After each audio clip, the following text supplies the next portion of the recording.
Kasama nga natin ngayon mga kapatid si Attorney Vic Rodriguez.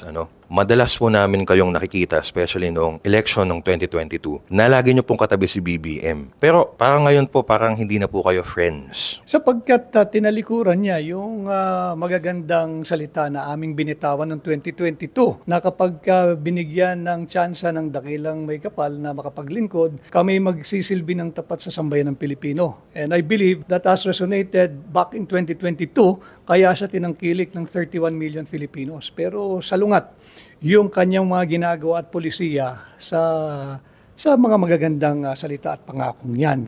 Talagang grabe na ang korupsyon ngayon, higit na talamak, at patuloy ang pagtaas ng presyo ng mga bilihin. Hindi ito yung kanyang pinangakong 20 pesos kada kilo ng bigas. Magkano na po ba ang bigas ngayon? Depende kung anong klaseng bigas ang bibilin mo, yung regular milled, well-milled o yung durog. Pero bakit mas mahal po hanggang ngayon ang black rice sa normal na kanin? Yung black rice mas mahal talaga dahil konti yung nagpo-produce niyan. In fact, alam ko kung bakit siya mas mahal dahil yan ang bigas ko sa bahay. Ayun. Kundi yung black, yung red. Matanong ko lang po, curious lang po. Nagjejeta po ba kayo kaya po black rice? Hindi.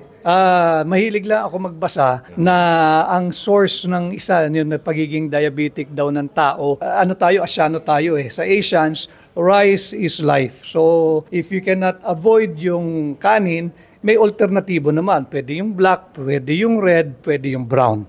Pero paminsan-minsan, I have to admit to you, iba yung lasa ng white rice. So, meron naman kaming, not necessarily cheat day, kundi we indulge every now and then doon sa white rice. Kung sakaling gagawa po kayo ng isang TV commercial for campaigning, ano pong dance moves ang isasayaw nyo? Hindi ako sasayaw sapagkat ang problema ng ating bansa ay seryoso at nangangailangan ng mga seryosong tao na magbibigay ng seryosong solusyon. Inaanyayahan ko ang lahat ng ating kapatid na manood ng aplikante. Abangan po ninyo magandang programa na susukat at nakikilatis ang mga aplikante pagka-senador.